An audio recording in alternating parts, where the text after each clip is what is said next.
The mindset of the extra work, it created that in me. Got to where I had about $40,000. My girlfriend in high school got pregnant. That started it, and we were broke. We had nothing. I had that mindset. So I pushed that into starting to build. In '96, I started my own business. I built my first house. 2008, I built my first 5,000 square foot house. I made 100 grand. This is amazing. This is shocking. It's my passion. I love helping people. I love making people millions of dollars. I don't have a house that I build for a client that they don't make $1 million. It's that living. It's that grinding. It's that every day I get to be around people like you, people like my team, help them, influence them, love them, see my beautiful daughter grow, see my next daughter go to college, graduate. That's what life's about.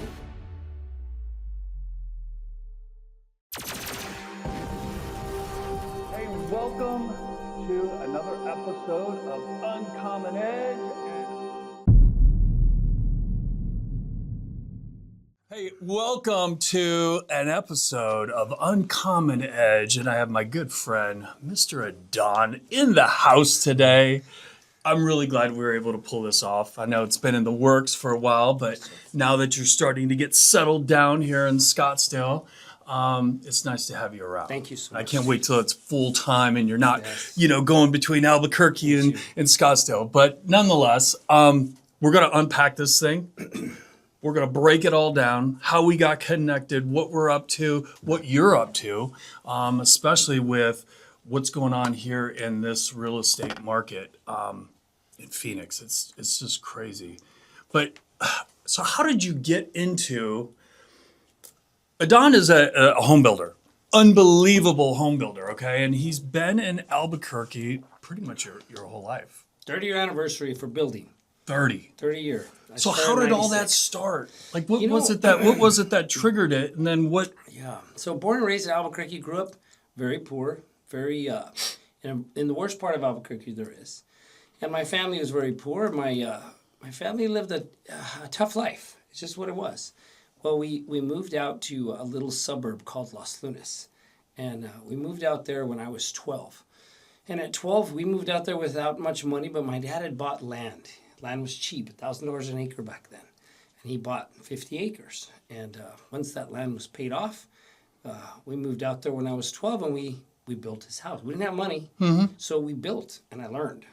I poured concrete, I framed from 12, 13, 14. We moved into the house when I was about 13 and we had done all the work. So after that, here I am as a teenager, and we're still living in this house we built. I mean, we did everything other than electrical and plumbing, and I liked it. It was hard work. In addition, we had a farm, right? We had horses and cows, and I raised horses, I raised calves, I did all this kind of stuff, and because we didn't have money, and I wanted to do things, my dad's like, well, I'm not going to give you any money, but I'll give you the opportunity to make your own money. So he told me, I'll fund buying you 5 calves, and you raise those calves, you bottle feed them before school and after school. When they get big enough, we'll sell them. Well, okay. I didn't have another option. Right. So in addition to doing all my other chores and going to school. It's not like you could get a newspaper route or something. Okay, here we go. We're out on the farm. Right. So I started raising calves. Well, little by little, by the time I was 14, I was making about $2,000 a month raising calves. Every morning, bottle feeding at 4 a.m, going to school, after school. That's what I do. And I started putting ads in the paper. Well, back then there wasn't internet or any of that. So you put an ad in the paper, and I started selling half of beefs. So I could make more money by selling them, splitting it that way. Make the money, sell the calves. Pretty soon I thought, well, forget milk. I'm going to buy a big cow. So I drove out to the auction, which I was the only kid in there, still driving, didn't even have a driver's license, had a permit. Drive my truck, drive my trailer, go to the auction, bid on calves. That developed that entrepreneur mindset, right? I was with all grown men, bidding on a cow. I bid a $1,500 cow, brought it home. My dad said, why'd you buy that stupid cow? Because you don't pay me milk no more, so you're not a 50% partner. Now you get 25%. You're supplying nothing. I'm doing all the work. Right. So I gave myself a raise. I'm making $2,000, $3,000 a month. This is in 89, 90. That's crazy. Stacking cash as a little kid. I bought myself a truck, which my mom had to go sign for, because even though I had the cash, couldn't sign under 18. Right. Bought myself a truck, so I'm driving in high school. I'm still working, selling calves, team roping, playing football, wrestling. But the mindset of the extra work, it created that in me. Got to where I had about $40,000, and my girlfriend in high school got pregnant. So my dad was rough, abusive, rough man. He said, get out of my house, you'll never amount to nothing. So I went, I bought myself a little piece of land, I bought myself a little trailer. We got married, and that started it. And we were broke, we had nothing, right? But I had that mindset. So I pushed that into starting to build. So at 18, I started building a house for, actually, it was my ex-mother-in-law. I helped her build her house, managed everything, continued to work, and finished high school. Sure. And then finished high school and then started college. I continued to build houses. I built for some friends. I thought I can start this business. This was in 94, graduated in 95. In 96, I started my own business. I built my first house in 96 for myself, like my first real house. And I remember I was 20 years old when we moved into it. And they let me borrow $125,000. So I did all the work, everything except electrical and plumbing. And we sold it for $250 a year and a half later. Took that house to $400, took that house to $800, took that house to multi-million. Meanwhile, I was building houses for people. I was finishing college, so I just worked. I worked a lot, right? I worked full-time. I had three kids now. I had my business, and I just kept trucking along. Got a job at Intel. Intel worked swing shift. Continued to work there and build houses, and that's just kind of how I pushed through. Pretty soon I was making 3 and 4 times more than I made at Intel, building my houses, and I did it for 17 years still. I still had that mindset, right, where, well, I can't leave the secure job. As soon as I left the job, I made my Intel paycheck every month. Why? Because it's all on you. And then I did that for years, and then I found the Elliott Group. The Elliott Group pushed me in a different direction. Hold on, I want to back up. Go ahead. So building houses is one thing. But crossing over into that luxury side, what triggered that? Were you because prior to 96, 97, 98, 2000, you're just doing normal like regular family homes? Or so my first house was obviously in 96. It was a minimal house. But my next one, I jumped right into 4,500 for myself. did you really? Okay, that's. No, I'm going. Why? Because I looked for this house. I made $100,000. If I build it much bigger, my build cost stays the same, my land cost stays the same, I can make more money. Now for people, I was still building for probably 15 years in that like 25 to 3,500 square foot. Okay. Because that was my wheelhouse of what I felt comfortable doing for people. For me, I'd always go bigger. I built bigger, I built crazy because it's mine. And I wasn't worried about any of that. Well, once I built my first house, I think it was probably about 2008.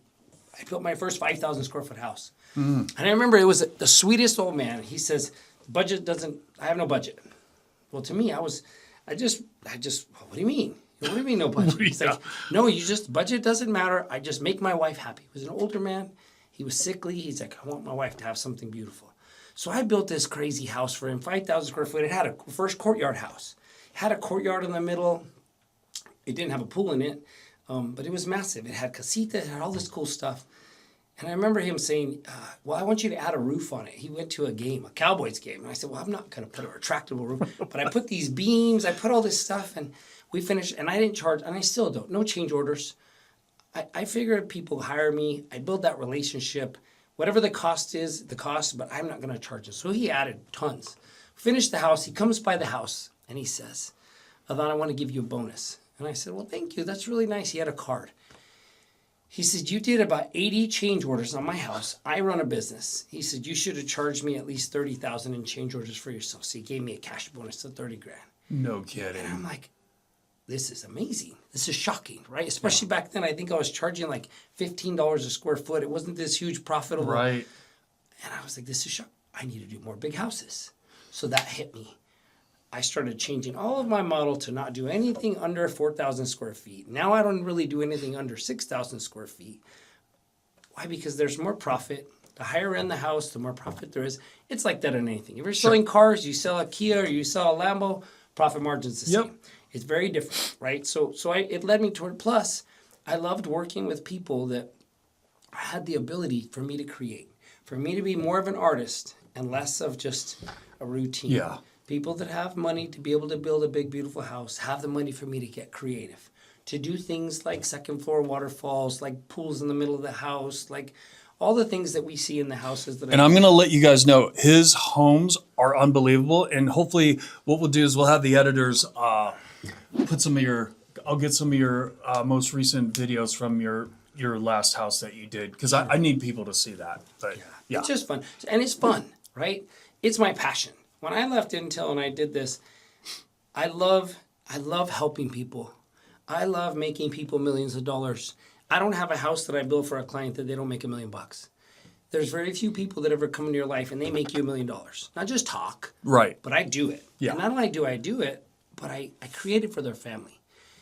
It's a neat feeling because I've built houses for people that are their first house, their second, their third, their retirement house, all the same people. 4 or 5 houses over 30 years.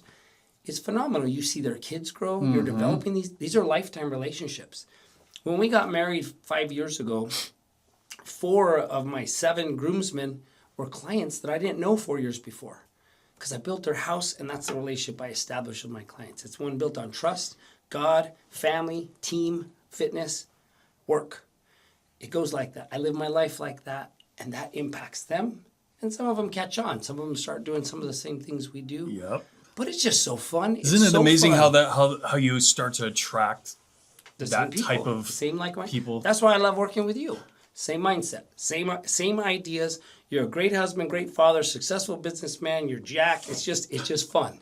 You work out together. We hang out together. We can spend time with our families. It's the same like mindset. And when you have that, if you have, I've heard this many times. Many people say it. If you have 5 millionaires and you hang out with them, you're going to be the 6th. Yep. You have 5 shredded people, you're going to be the 6th. If you have 5 alcoholics, you're going to be the 6th. Yep. So I try to live my life based on those things so that all my friends, they all love their wives, they're all jacked, they all go to church, they're all wealthy.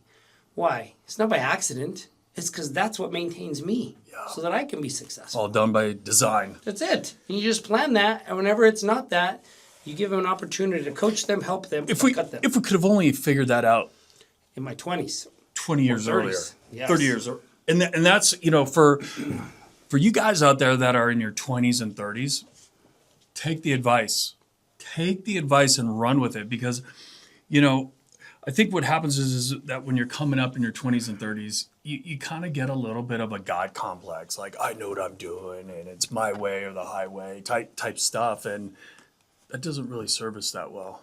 It doesn't serve as anybody. I mean, The most successful people that I surround myself with, they would do anything just to help you, right? They also have made the mistakes. They realize, and I don't know, maybe it's I turn 50 next month. You start to see an end, and you start to see how many more good Christmases do I have? Maybe 20 more healthy, strong travel trips and Christmases with my beautiful kids. And you start to think, well, I'm not immortal. There is an end. Now I want to live the best, fullest life. That fullest life doesn't have anything to do with drinking. It doesn't have to do with women. It doesn't have to do with gambling. It doesn't have to do with, really, even with money. It has to do with the things that are real, like God and family, success, in helping people, in growing people, seeing them succeed. I love the fact that my team is young, hungry, and I have them doing all the same things. Yeah. And they're all in their 20s, a couple of them in their early 30s. Because they're going to be wealthy, not just money, but all the real key things. They'll have those bases. I wish I had it when I was young. think about it. That's legacy type stuff you're talking about here. Yes. Okay. It's not so much the legacy of leaving, a cajillion dollars when you die. It's the how do you think? How do you act? How is it to be a man? You know what I mean? Like, How do you approach the things you face every life? What does it mean to be a good husband, good father? It means sacrifice, giving. Yeah. And that's lost a lot of times in our youth right now. You don't see that a lot. You see weak, shallow, pathetic young men. I wasn't that as a kid, but it's because I didn't have a choice. Right. Either my young teenage pregnant wife, we weren't going to make it. I didn't have nobody to turn to. A lot of times when your back's against the wall, you just push. Right. And once you don't know start any pushing, better. you don't stop. No. And then you just start winning. So much of society is soft. Well, it's because they don't have to get pushed. And they're comfortable, too. Comfortable with nothing, comfortable with being overweight, comfortable with being broke, comfortable with divorce, comfortable with alcoholic, drugs. All of it. All of it. And it all goes together. And you start eliminating all the negative, And you don't think of it as negative when you're young. When you're out drinking, doing this and that, you just think, it's just life. But you miss out on all the real things. The best things I've ever had in life were the things I worked the hardest for, the things that were the toughest, and you accomplish, and you win. Or you lose, and then you win. But then when you have that, you feel such an inspiration to, when you see somebody doing the same dumb shit that you did, Yep. you're like, come on. How do you, like, you just want to shake them. There's another playbook here that you you could just, and so with my team, that's what I want. With my clients, that's what I want. I want to change up their mindset. And I have people that they could be a successful doctor, but they don't necessarily live that life of, I'm debt free. I have a future plan. They're working their butt off. They're still miserable. They're still semi-alcoholics because they're going and trying to relieve their stress pressure, and they're just not that success. Now, you mentioned something that you're coming up on 50. What kind of reflection are you going through right now with coming up on that 50? You know, Is it? Are you kind of going, whoa, hold on a second here.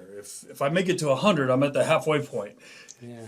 Like what? Because and I'm going to share a quick story. Is we were talking to our financial guy and we're going through some stuff, and he brings up Social Security and some of these things, like when you can start to take it, and if you wait till you're 70, then you maximize. And dude, in 12 years, I'm going to be 70.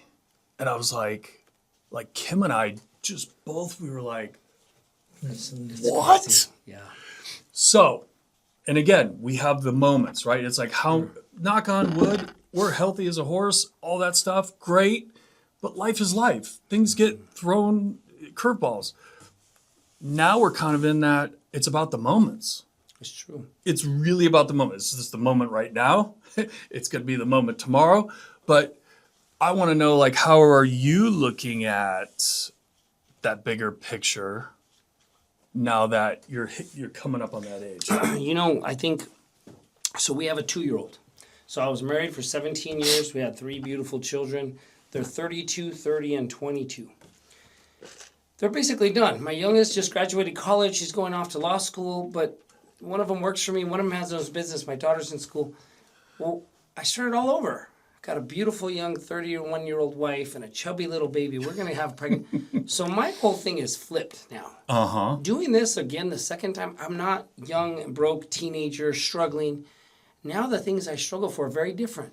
But you're right. Life, so many times in young, I was just so focused on getting this attained to the goal.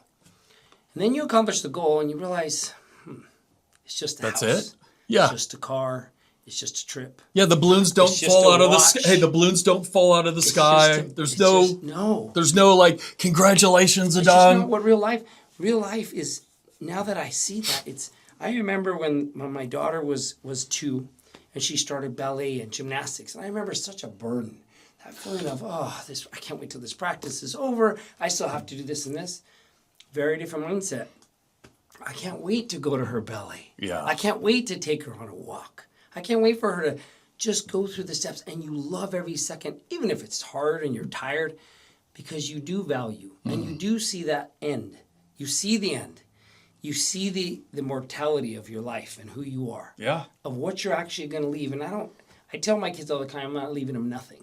That's probably not real, but I don't want them to depend on me to have success. I want my world to be, I was successful because I pushed, because I attained, because I strived, because I prayed. And I want them to have that same success, because I think we take that from our children. We give them and give them and give them, and then they don't appreciate, right? It's just normal. When you don't have and then you get, when you earn and you get, now you appreciate. So I think for me, the biggest thing about having a new life, a new baby, moving to Scottsdale, the excitement. Albuquerque's rough. It's one of the poorest states in the country. It's one of the worst environments in the country. It's one of the most dangerous. It's just, watch Cops. It's 80% of cops. Yeah. It's all the killings, it's crazy. But it's what I knew. Right. You come over here and it feels like, I feel like a wolf in the hen house. It's crazy. It's so beautiful. It's so safe. It's so clean. There's so much opportunity. There's so many people that I've met that live clean, that love God, that are fit, that are walking their dogs, that love their wives, that are just, it's weird. It's like a utopia. It's crazy. It doesn't feel real.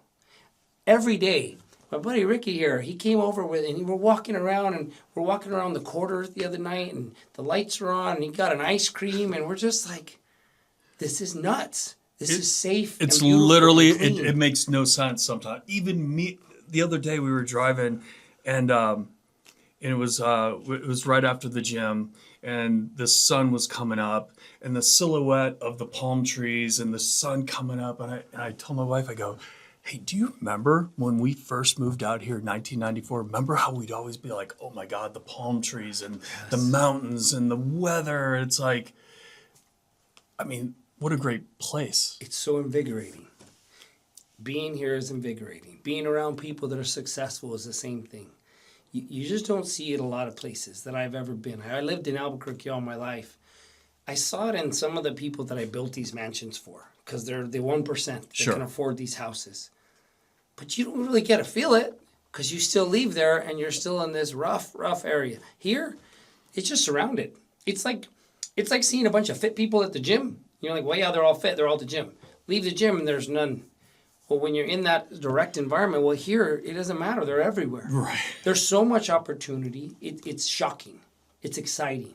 When I look at life and I look at the things that really matter, it's so exciting, because my baby, she won't know different.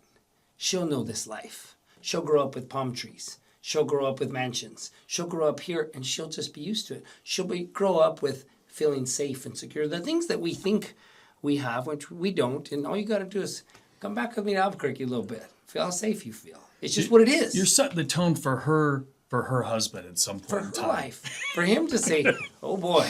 I got big And that's shoes the to same thing fill. with my daughter now. Yep. She tells the boys she dates, she has a great boyfriend now that she really likes. But the first thing she says is, you don't have to worry about me. You got to impress my dad. You don't have to worry about taking care of me. My dad will always take care of me. It's that precedent. Yep. I take my daughter on dates, and she was a little girl. Once a month we go on a date. I open the door for her. I dress her up. I take her by her dress, because I want her to know that's what a man does when he loves you. So when she dates, what does she expect? This isn't special. This is normal. Mm-hmm. The same way he's going to love her, protect her. When I met him, I just met him 2 weeks ago. He flew in. He's from Seattle. Took him to church. I talked to him. He's like, did you go to church? And he's like, well, my parents. I said, you're 24? I didn't ask about your parents. What's that got to do? Your job, if you're dating my daughter, is to lead her to heaven. That's your job. That's your only job. She's good money. You lead her to heaven. You lead her. You protect her. That's all I care about. So what church are you going to go to next week? So I took him to church. Yeah. What church are you going to go to? Well, I said, oh, well, let's open up. So sure enough, he called his aunt and he went to church with her. I love that, because that's real. Got to set the tone. Whether he marries my daughter or it's this thing, that engagement for him in his life, hopefully it impacts and it changes. And I know it will, because my daughter really likes him, and even no matter what happens there, I just think that's the difference, right? Is you set that precedent for our youth. With my little girl, she won't know any different. No. She'll be in this wonderful utopia. She'll still go visit her family in Albuquerque, Sure. but even then, you don't know, because you think it's safe, because you don't see all the ugly. Right. So I think for me, the question was more about how I see difference in life turning 50. I'm in the best shape of my life. I'm going to make more money than I ever have in my life. I'm in the best relationship. I'm around multimillionaires that I love my life I'm living. It's probably the highlight of my life is right now. I've never had any better. And I think it'll be better at 52. I think it'll be better at 55. I'll have another beautiful baby. I'll have my beautiful wife. We'll continue. I'll get more fit. I'll look more like you. It's just better. Yeah. And so I don't know. I'm in the most exciting time of my life, and I want more people to experience what I have and how I live, because I live a great life, and I'm so thankful. Every day I wake up at 3 a.m. Every day. I wake up at 3, I pray for 30 minutes, I listen to the Bible for 30 minutes. I'm usually headed to the gym just after 4. Headed to the gym, headed on a walk. I hit the gym for a couple hours. Lately I've been working out with Andy and his guys every morning for a couple hours. And then I grind. Finish my day at 7. Yep. Then I spend time with my chubby baby before she goes to sleep. And do it all over. And do it again. Yeah. People think, well, you're working crazy. No, it's living. Yeah. That's what I mean, that's the joy. That's the real joy. It's not the big old house I have, or will have the new one, or the car, or the bullshit trips. It's that living. It's that grinding. It's that every day I get to be around people like you, people like my team, help them, influence them, love them, see my beautiful daughter grow, see my next daughter go to college, graduate. That's what life's about. And what people don't realize, and again, in the simpleton mindset of, job mentality, people are like, well, I could never do that. Well, it's different when you're building something bigger than just a job. And I think that that's the piece that people don't typically understand, when you're so passionate about can't wait to get up tomorrow and do it all over again, and whose lives can I impact, or what can I do to help someone? And not so much, it's not about the money, you know what I mean?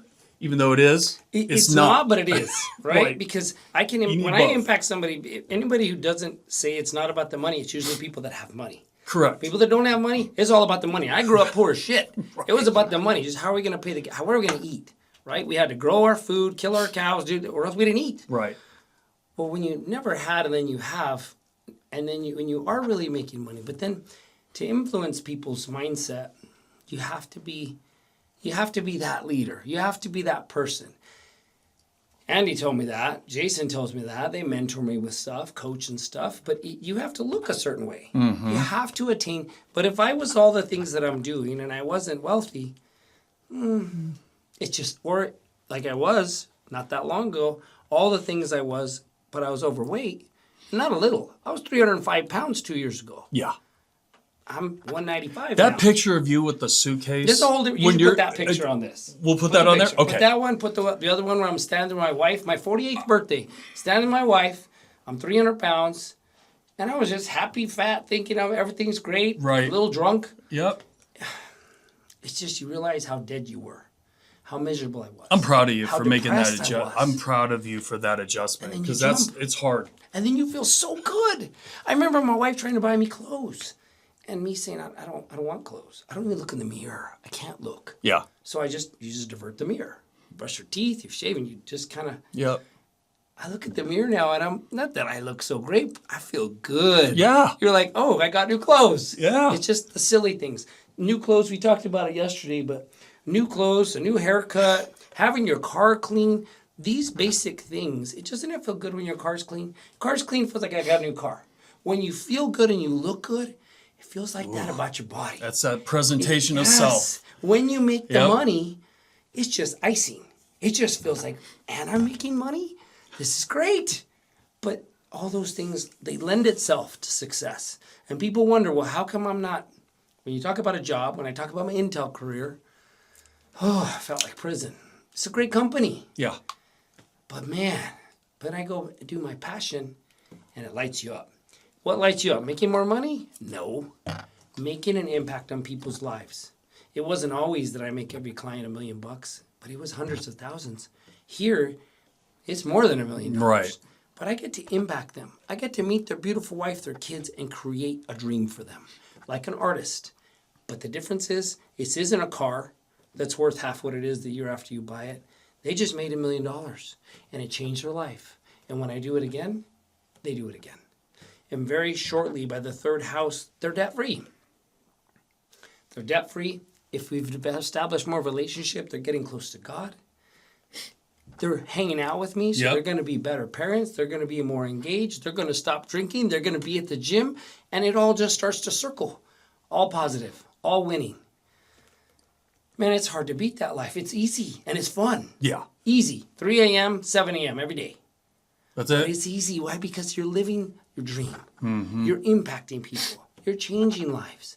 And I don't mean like so many of the influences of today. Yeah. I mean real life change. I am changing their life from the inside out. And all you have to do is step into mine. Come on over. Come see how I live. Come see how I work. Come see how I work out. Come work out with me. Let me show you my passion and my dream. Let me create. I don't have anything in the stock market. I don't know any of that. Yeah.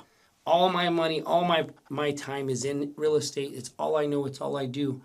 And I'm pretty dang good at it. And when I'm not, I learn and I pivot and I get better. And that's it. If we do that in life, as a husband, I failed twice. I won't fail again. Nope. No matter what I have to do, I will fight and tear to my death to make this marriage wonderful. As a father, I've been good. But what is good? I was 1,000,000 times better than my dad. Sure. For my first 3 kids. But for this baby, for our new babies, I'm a whole different father. Yeah. Why? Because you grow. Because you've and you learned. learn. Yes. I ain't gonna do this again. No. So what do I want when my son now? I have this beautiful grandson. He's just over a year old. My son's a great dad. I take credit. I don't say that to him, but I take credit that he's a good dad because he got to see a good dad. And it's wonderful. He's a much better dad than I was for him to my grandson. How awesome is that? Isn't that what life's about? That's what you just want your kids to be more successful than you. Yeah. It's one of the things I read the other day. I told my other son that works for me, son, there's not another man in this world who wants you to be better than him, than your dad. I want him to be better than me in every way. 100%. That's real life. There's not anything, but somebody wants you to be good, but you want your son to be better than you in every way. It's just what it is. You don't want them laying down, waiting for them taking over, waiting for the handouts. Yes, and winning, because the winning is what it's about. All right, so here's what we're going to do. Okay, we're going to have another podcast, but we're going to do the next podcast at your home in Paradise Valley. Okay? Sounds good. When it's completed. Yeah. And we're sitting there going, you did it. Yes. That'd be You great. did it. Let's do it. I can't wait. I'm so glad we were able to connect and form a relationship and change people's lives. Like, pretty cool. It's awesome. Pretty I'm cool to very be able to thankful share for that you, with Dave. other people. Yes. So appreciate Thank you so much. Thank you, Dave. I appreciate you. Awesome. Hey, if you guys enjoyed this episode, I want you to hit that like button and subscribe. And if you are in the Phoenix, Scottsdale, Fountain Hills area, and you are looking for a builder and a realtor team that can basically build your dreams, I want you to comment down below and we'll reach out to you. As always, let's make it a great day.